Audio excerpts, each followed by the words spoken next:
This is a Math 2 lesson summary video for the lesson entitled Pythagoras by Proportions.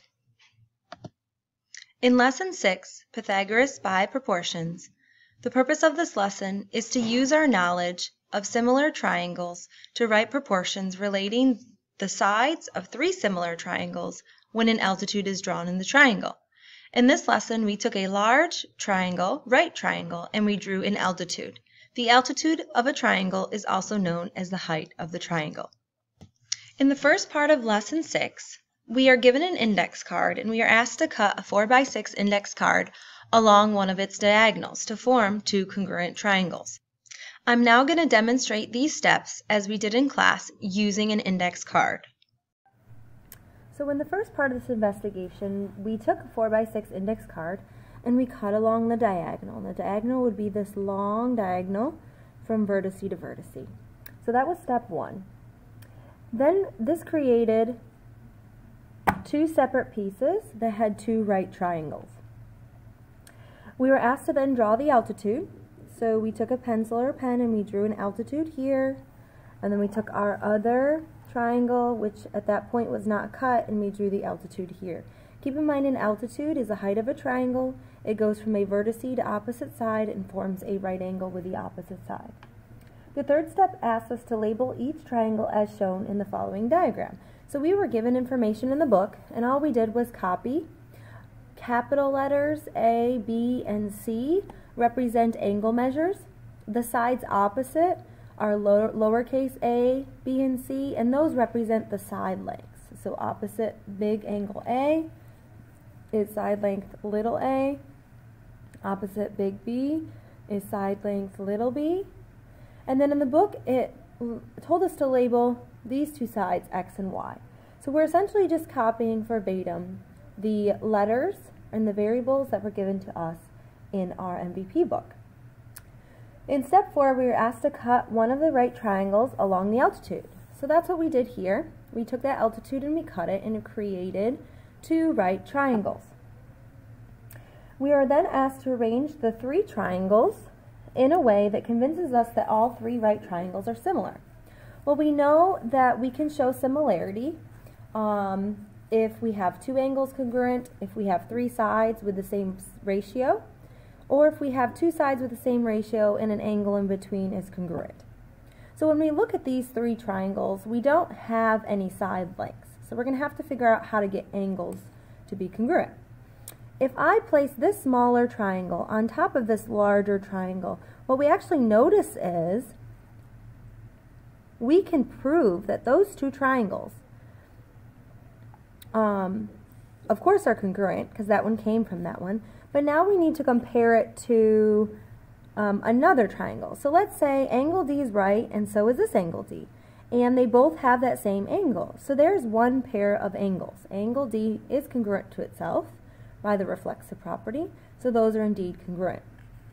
Now when we look at the original diagram, we need to get another pair of angles that will be congruent. Well, if I compare these two, I do notice that this was a right angle. So this letter C, and angle C, must be 45 degrees because that altitude is going to split that angle into two congruent parts. So therefore, these two right triangles will be similar by angle-angle similarity. Okay, so now let's look at the large triangle and the medium-sized triangle. So I have two right angles, angle C and angle D. Those are both 90, so those must be congruent. So now we need to figure out, is there another angle that will indeed be congruent? Well, if I go back to, let's see if we can get these two. If I coincide this triangle on top of this angle, or this triangle, we see that obviously the triangle underneath is congruent, but isn't angle A congruent to the angle A underneath? And so therefore the large triangle and the medium-sized triangle will be similar by angle-angle similarity. And we can say that all three, if we compare any two triangles, they will always be similar by angle-angle similarity.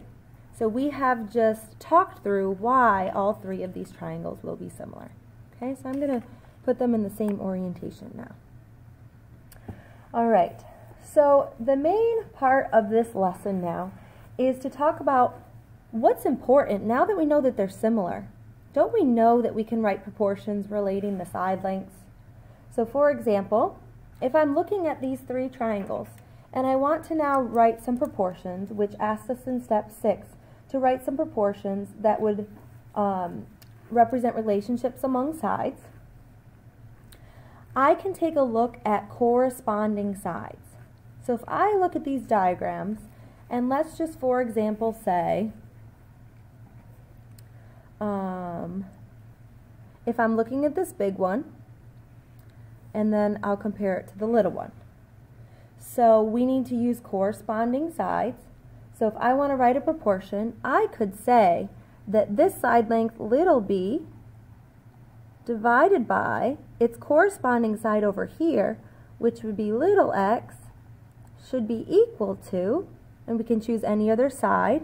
If this is opposite big C, this whole side we can call little c, so we can use that side, or we can come over here and say little a over little b.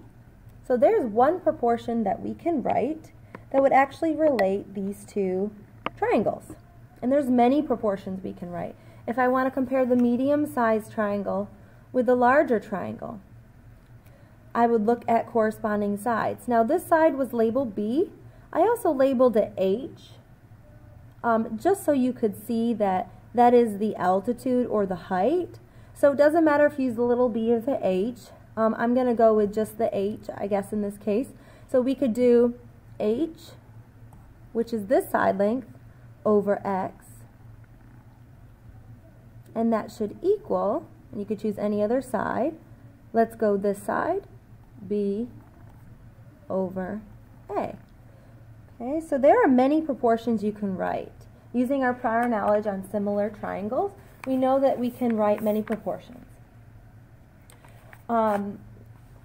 So then we looked at some specific examples. So in this specific example, given in our MVP booklets, we can see that an altitude is drawn. And in this case, the altitude has a length of 8 units. So now we need to figure out the values of x and y. So if we recall from the activity from class, we know that when the altitude is drawn in a right triangle, it creates 3 similar triangles. So we can write a proportion, cross-multiply to solve for the missing length. So what I've done here is I've taken each of these triangles on the left, and I can highlight them for you. So in green here, this is the smallest triangle, and I've drawn the green triangle over here. The shortest length, or the shortest leg, on that triangle is 6. The longer leg is the altitude, or 8, and the hypotenuse is y. So if we look at this triangle, we already know Pythagorean theorem. 6 squared plus 8 squared will give us y squared. So we know that we can find that missing side length by solving for y. And the square root of 100, y should be 10. We also call that a Pythagorean triple, 6, 8, 10. So now that we found those values, let's look at the rightmost triangle. I'll highlight that in blue. So that rightmost triangle is here. Again, the altitude is 8. Now, it gets a little tricky because I know the whole length of this side of the triangle is x, and I know this piece is 6. So to find this length, I'm going to have to write the expression x minus 6. The whole length minus 6 should give us the length of the question mark, the side length on the blue triangle. And we don't know the hypotenuse on that one. And then the larger triangle will have a short leg of y, a hypotenuse of x minus 6, and we don't know the long leg. So we're trying to find x and y. Well, if I compare this triangle to this triangle, the question is, do I have corresponding sides? And I do. If I look at these two triangles, I can see that I do have 6 is to 8. Those are corresponding sides. So 6 is to 8 as 8 is to x minus 6. So we can write a proportion, and the next step will be to cross multiply. 8 times 8 is 64. 6 times the quantity x minus 6. You can distribute the 6 or you can divide by 6. It is your choice. I'll just distribute the 6. So 64 equals 6x minus 36. I'm going to add 36, and I get 6x equals 100. Divide by 6, and my value for x will be 50/3, or 16 2/3, or 16.6, repeating. So I found x and I found y.